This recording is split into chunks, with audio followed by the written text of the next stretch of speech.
Oh, come on. Wow. Goodness gracious. Good to see you too.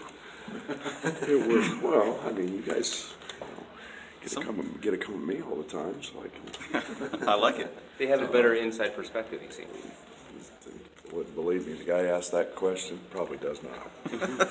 Back to seeing a team for the second time this year. What's different this time around about Northwestern than it was the first time you played them? Well, Bowie's in the lineup, and you know, he's an extremely talented, athletic guard who can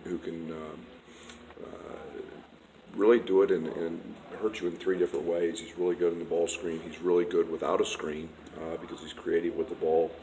He's got extremely deep range, and you know, he's a guy that plays with a burst. He's got a tremendous burst of speed, and you know, that gives him an opportunity to beat a defender, force two to help, and then he can spray to shooters. So that's different. And you know, you know, this is a team that defensively is solid. I like their team. They get into gaps. Chris does an unbelievable job. They have been Ryan Young is improved. Is playing much better than he was early. Typical growth for a young guy. Jones, the other interior guy, I really like. He's a motored up guy, plays extremely hard. So, you know, this is a team that is continuing to work, continuing to get better, both individually and as a team, and that's a tribute to Chris. Brett Io said you guys might get a little more ready to go for road games. What's kind of gone into that ability to kind of bring it a little more on the road than some of these home matches? Oh, you know, I think the one thing is we've stressed it. You know, it's something we've talked about since the spring is figuring out how to win on the road in this league and figuring out how to every game's. You know, to me, there's a certain mindset maybe that you have to have. It's us against the world type on the road, but I think it's about playing the game, and you know, whether you're home or on the road, you play for 40 minutes, you play as hard as you can, you try to execute and do those things. But you know, it's something we've talked about a lot since the spring is being able to be a good basketball team and win games on the road. What does it say about this group that they've really kind of embraced that mentality? Well, they follow one of my two rules. I got two rules, you know, be on time and listen. So maybe they're listening a little bit and buying in, and you know, we got some experience, you know, and even though we're a young team age-wise, and you know, there's some experience there. Guys have a little more comfort being on the road and know what each facility looks like and know what those atmospheres are like. So, you know, with that maybe comes a little bit of confidence. Bringing that up back in the spring and summer, were you just trying to put it in their head, or is there anything you guys were doing to prepare for that at that point? A little of both. I mean, those were the changes that had to be implemented on the defensive side. With change, you know, we needed a reason, an explanation, and you know, that was it. It was trying to prepare to win and not being out toughed and not being you know, as trying to make fewer mistakes. Those are things that you have to do to win on the road and win in postseason play. So, yeah, you know, all those things were involved. I know Georgie's been struggling the last couple games. Is there anything specifically you can do to try to get him out of his slump? Yeah, tell him to keep playing really hard. And that's, you know, the game comes back to you. The game finds you. And when you work as hard as Georgie, I got in here at 6:45. I don't even know what day we played, Monday. I got in here at 6:45 Tuesday morning, and I heard the balls bouncing at 10 to 8. And it was Georgie in here with managers working on his game. And the thing is so impressive with Georgie, even though he's struggling. If you watch our bench, which we keep a camera on our bench during games, I mean, he's the first one up cheering. He's the first one up slapping a high five. What an unbelievable teammate he is. The game finds its way back to you. And when you do those things, and it will come for Georgie. Is it a matter of maybe just seeing one fall? Because against Rutgers, he got, you know, one jump up to go over Harper and then hit another. I mean, could that be? Yeah, it's literally that simple sometimes.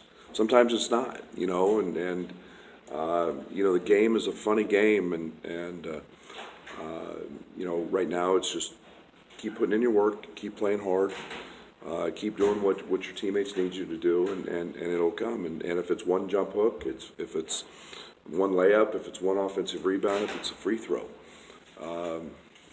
Seen it all, and you know, that could be the thing that triggers him. I know we've got belief in him. We're gonna keep going to him and looking to get him the opportunities in the areas he's very, very effective, and we know he can score in, and you know, keep telling him to shoot him. Brett, have you put any more thought into that 3 days off where the team looks a little maybe flat coming out of it? Have you dug into that anymore, or do you know, maybe why that is? I don't have time to do that right now. You know, I think it's, you know, I think when you get into practices and you get into games, and you have a tendency mentally to stay pretty focused and pretty dialed in, and maybe not relax. Beyond that, I don't know. You know, I'm glad we had the break, and I'm glad because we were not sharp. I mean, we missed 15 layups the other night. And, you know, you talk about perspective of a game. Think about just if we make half those, just half. And, you know, because defensively it was Nebraska's lowest offensive efficiency rate. We were really good defensively. We did some great things. You know, they were 0.6 points per possession in ball screens. We did a lot of good things. We out-rebounded them 14. But just make layups. And, you know, we missed some free throws. I missed 2 free throws. When we're not mentally sharp, we miss those, and we do those things. But we did a lot of really, really good things.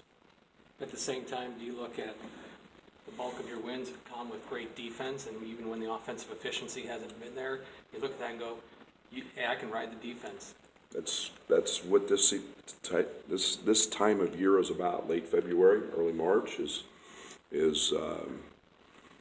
know, do what, you know, kind of dance with who brought you, you know, and it's been our defense, it's been our rebounding. We've got areas to continue to improve in there, but you know, when the ball goes in, great. You know, it's a perfect world, but sometimes it doesn't, and that's what we're trying to always be prepared for.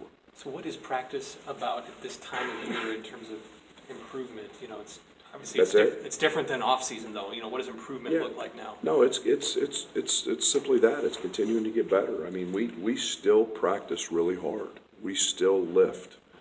They're in with Fletch.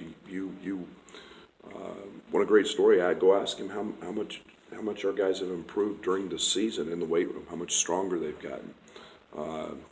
Fatigued, tired, that's for everybody else. It's not for us. And, you know, we're still trying to get better. We're still trying to, we know we haven't reached our peak, and we're still trying to find that. And so, you know, it's about game prep, yes. And the next opponent, yes. But it's still, you know, we did some things yesterday offensively that we hadn't worked on in a while. It's about continuing to improve those areas, and that's something we'll never stop doing here. Northwestern showed in the first match that they have some bigs that can go out on the perimeter and pull Kofi away from the paint or Georgie. How much is that an emphasis of getting out there and challenging guys that can make shots from there? Yeah, it's a big part of their offense, and we let Barons have 17 or 19, I think, and Young hurt us and made a 3, and you know, I think Miller Kopp is one of the outstanding wing players in our league, and you know, he's probably got one of the best 1-2 dribble pull-ups in college basketball. But yeah, they're going to pull us out. It's what they do, and you know, they run an offense that's not too drastically different from our spread. And having guys who can shoot it is part of their plan. And like I said, Young's much improved. They're going to Young much more than they were early. So yeah, you know, our bigs got their hands full with Young and Barnes and Jones and Nance. All those guys are very skilled. Have you coached a player like DeMonte before that leans in so hard defensively, can guard 1 through 4 or 5 on occasion? Yeah, not as a head coach. You know, I've had different positions. I think the one thing, we had a young man when I was with Frank at Kansas State, a kid named Dominic Sutton. Dominic was a little bit bigger than DeMonte in terms of probably 6'5". but could literally guard every spot. And I mean, we put him on Jimmer Fredette in the NCAA tournament. He guarded Darrell Arthur when we played Kansas, and at the time. So those guys are invaluable. They're versatile, they're athletic, they're length. And, when people underestimate how strong DeMonte is. DeMonte's got great lower body strength, and then he's long. He plays bigger than he is. How unique is it where, I mean, just the offense maybe isn't coming for him, but it doesn't affect anything else he does on the court? Yeah, I mean, it's do what you do well, and stay in your lane. And like I said, he's excelling at his role on this team, and that's special. That's not everybody is going to be a 45% three-point shooter. Not everybody's going to be a great low post player. Not everybody's going to be a 5 assist a game guy. Do what you do and do it well. And DeMonte does his role as well as anybody on our team, and he's great at it. But I saw tickets are pretty expensive for tomorrow night. I assume with Northwestern down, that means a lot of Illini fans would be there. With you guys not playing in Chicago this year, in the United Center, what does that fan base mean if they come back to you in a sense of that support from Chicago? Yeah, I don't know anything about the ticket market, but yeah, I mean it's the Illini Nation's proud, and obviously we have so many alums in the Chicago area, and we know how important our fans are, and it's a great opportunity for them to to see us up there, and obviously it's out on Northwestern's campus, but so there'll be some limits to how they get in, but anytime they show up, man, we know how blessed we are as coaches, as players, to have such a passionate fan base. Thanks, guys. Gotta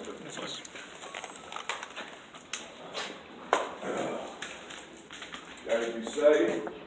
Sounds like it's really windy up there already. At least no snow.